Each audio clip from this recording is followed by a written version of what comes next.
जय हिंद साथियों, मैं विपुल राम शर्मा एक बार फिर से आप लोगों का स्वागत करता हूं आपके प्यारे से परिवार दहन भाई में।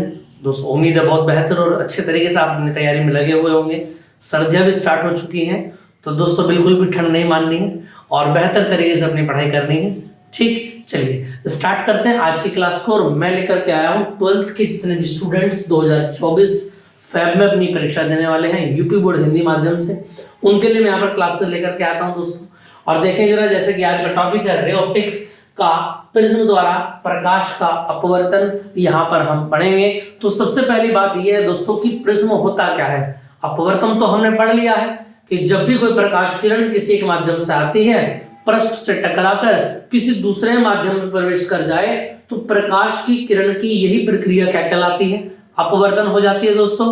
और प्रिज्म के अंदर अगर आप कोई रे डालेंगे तो क्या होगा, इसके बारे में हम बात करते हैं। देखें जरा, तो सबसे पहले बात कर लेते हैं प्रिज्म के बारे में कि प्रिज्म क्या होता है। ज्यादा डीप नहीं जाना है, बहुत नॉर्मल चीजें आप उसके बारे में पढ़नी है, और जहां से प्रश्न बनेगा उस बात को मैं यहां पर हाईलाइट कर दूंगा दोस्तों। देखें जरा, अगर मैं प्रिज्म की बात करूं तो याद रखेंगे आप,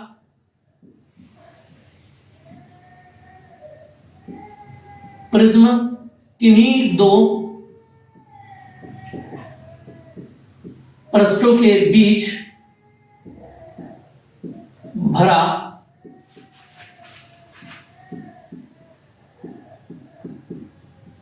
समांगी या पारदर्शी माध्यम होता है।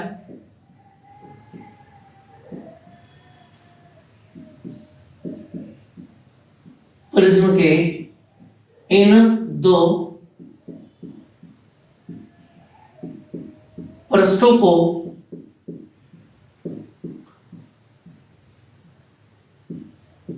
अपवर्तक पृष्ठ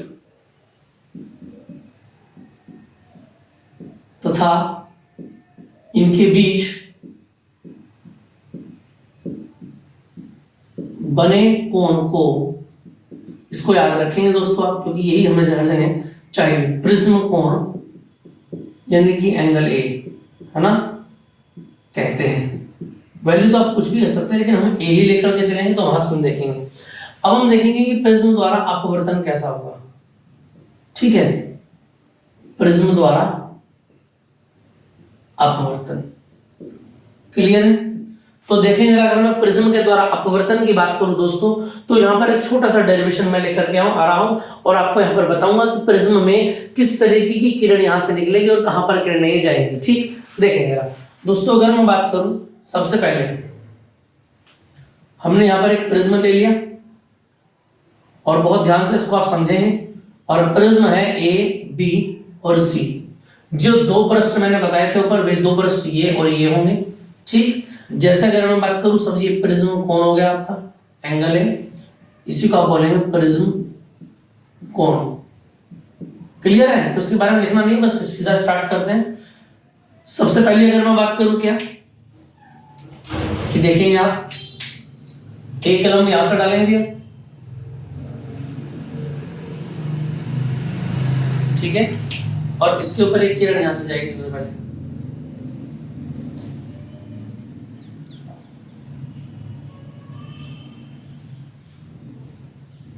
ये लो जी, ये आपतित किरण है, और आपतित किरण जो कोण बनाएगी उसको बोलते हैं एंगल आई। क्लियर है, और यही किरण हमें पता है ये विरल है और ये सघन है, ठोस है ये वाला। जब किरण जाएगी तो विलंब की ओर को झुक जाएगी। ये लो जी, क्लियर इतनी बात। अब आपतित किरण अविलंब के साथ जो कोण बनाएगी, इसको एन बोल देते हैं, नॉर्मल एन। अब चलो बाद में देख लें इसको। जो किरण जाएगी अविलंब के साथ जो कोण बनाएगी आई, और यहां पर जो कोण बनाएगी उसको बोलेंगे आप आर। क्लियर है। अब ये किरण भाई बाहर भी जाएगी, तो मैं इसको पहले बढ़ा देता हूं और एक लंब यहां पर ऐसा डालेंगे। ठीक, तो याद रखेंगे आप, ये किरण आएगी, अब ये किरण बाहर भी जाएगी। ठीक है दोस्तों, तो एक कोण यहां पर भी बनाया होगा जिसको हम I2 कह देते हैं, इसको I1 कह दो, ये R1 कह दो, और ये R2 हो गया। इस बिंदु को M कह दिया और इस बिंदु को आपने N कह दिया। इतनी बात समझ में आ जाती है दोस्तों। तो ये बन जाता है प्रिज्म द्वारा प्रकाश कहाँ कहाँ पर किस तरीके से मुड़ेंगी। तो आपको क्लियर समझ में आ गया होगा दोस्तों।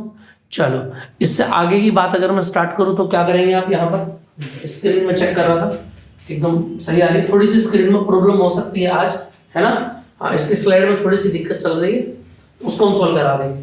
देखें जरा आगे दोस्तों, अब यहां से इसको हम सोल्व करना स्टार्ट करते हैं। सबसे पहले देखें जरा, वी गेट टू ट्रायंगल, हमारे पास ट्रायंगल दिखाई दे रहा होगा आपको। भाई सबसे पहले अगर मैं देखूं कि एक तो इस लाइन को आगे बढ़ाओ और एक इस सिरे को पीछे बढ़ाओ, तो यहां पर एक एंगल आपको मिलेगा और इसी एंगल को बोलते हैं हम डेल्टा। और याद रखना यही हो जाता है आपका विचलन कोण। इस कोण के ऊपर ही डिपेंड रहता है कि कौन सी किरण कहां पर जाएगी। क्लियर है? इसके अंदर लिक्विड भरा हुआ है, ये आप याद रखेंगे बात। ये आधार है BC। तो सबसे पहले अगर मैं बात करूं दोस्तों, यहां से देखना जरा भाई, अगर मैं बात करूं यहां पर ये O हो गया, वी गेट ट्रायंगल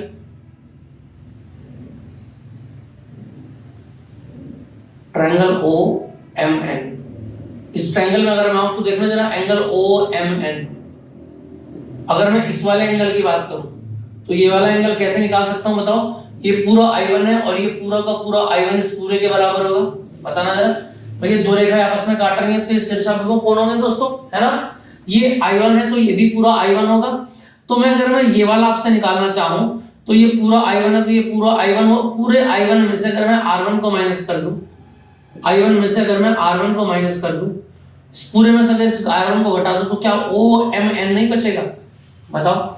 और ऐसे ही अगर मैं बात करूं एंगल ONM, अगर मैं इस वाले एंगल की बात करूं, देखते रहना बहुत ध्यान से, थोड़ा जूम करके भी आप देख सकते हो, किसी को अगर समझ में नहीं आ रहा है।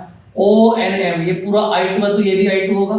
तो क्या I2 में से मैं R2 को माइनस नहीं कर सकता बताओ जरा। क्लियर है?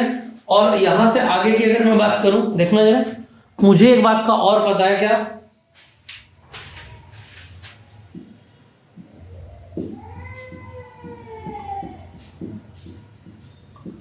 कि त्रिभुज के अंतः कोण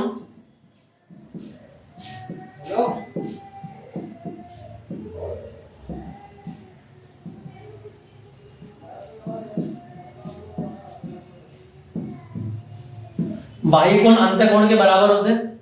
तो अगर मैं दोस्तों आपसे बात करूं बाह्य कोण कौन सा है, यहां पर डेल्टा, इस वाले ट्रायंगल के बाहर ये डेल्टा बना हुआ है, तो क्या इन दोनों कोणों के बराबर होगा, यानी कि OMN और इसको ज्वाइंट कर दूं मैं ONM के साथ, तो क्या इस डेल्टा के बराबर होगा। और अगर मैं बात करूं अल्पतम विचलन कोण के लिए, अल्पतम विचलन कोण के लिए, देखो अगर मैं अल्पतम की बात करूंगा तो डेल्टा जो होगा वो बराबर हो जाएगा डेल्टा M के।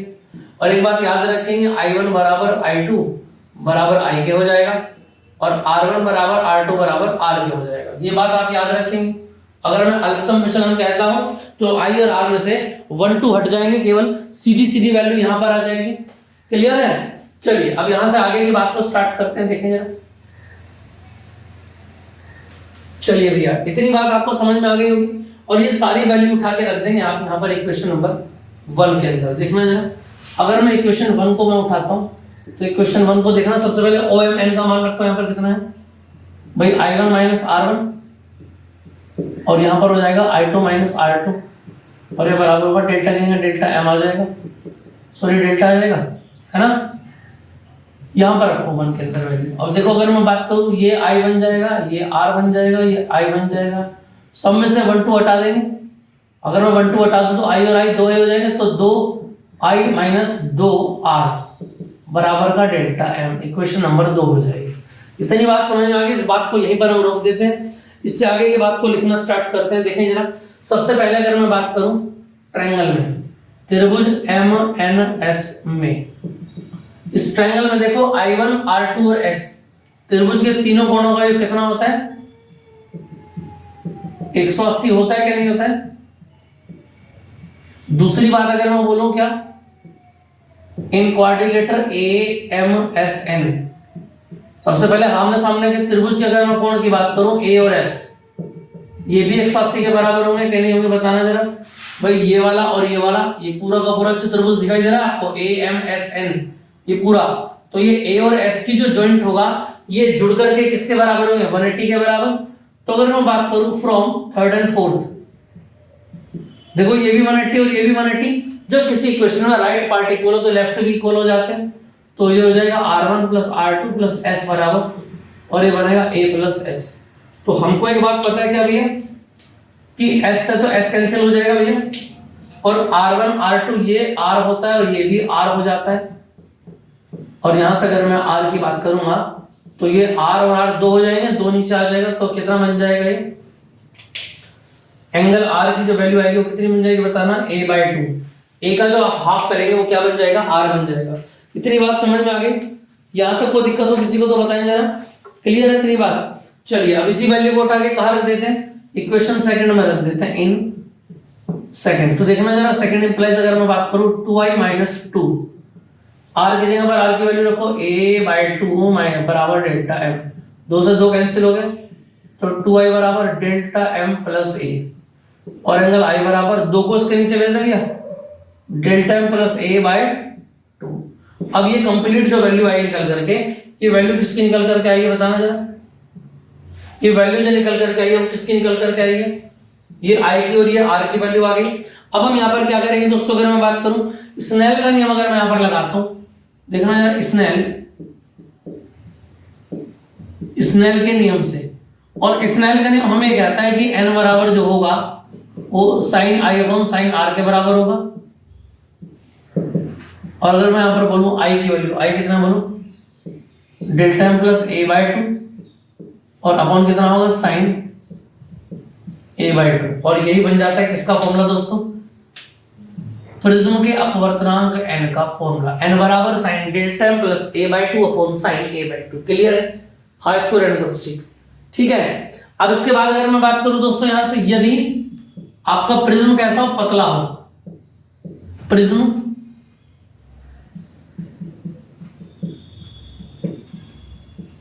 अगर प्रिज्म पतला होगा तो याद रखना ये साइन हट जाएंगे, ऊपर डेल्टा M प्लस A/2 आएगा और नीचे A/2 आएगा, दो से दो कैंसिल हो जाएगा, ऊपर डेल्टा M प्लस A और अपॉन में कितना आएगा, A बचेगा।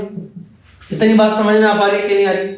अब हमें डेल्टा M चाहिए अलग से, तो याद करेंगे n के A में मल्टीप्लाई कर देंगे, और ये डेल्टा M प्लस A और डेल्टा M बराबर ये n इंटू A है, ये A इधर आ जाएगा, माइनस का A आ जाएगा, और यहां से बनेगा n-1 इंटू A। समझ में आ पा रही है बात? तो ये कंप्लीट बन जाता है फॉर्मूला, डेल्टा M बराबर n-1 इंटू का A। क्लियर है इतनी बात? तो यहां तक की बात आपको समझ में आ गई होगी दोस्तों। तो अगर एक बार मैं बात बोलूं आपसे कि प्रिज्म द्वारा प्रकाश का अपवर्तन पूछा जाए, तो याद रखना n बराबर sine delta M plus sine n equal to, याद रखेंगे आप, अगर क्वेश्चन पूछा जाएगा कि प्रिज्म द्वारा प्रकाश के अपवर्तन का फॉर्मूला बताइए, तो याद रखेंगे आप n बराबर sine delta M plus A/2 upon sine A/2। और यदि प्रिज्म पतला हो जाए तो याद रखना फॉर्मूला वहां से साइन को आप रिमूव कर देंगे अप और डाउन से, और सीधा फॉर्मूला निकल करके आएगा कि डेल्टा M बराबर n-1 इंटू A, जहां पर A होगा प्रिज्म कोण, n होगा अपवर्तनांक, और डेल्टा M हो जाता है दोस्तों अल्पतम विचलन कोण। एक नंबर का क्वेश्चन आपको यहां से एग्जाम में देखने को जरूर मिलेगा।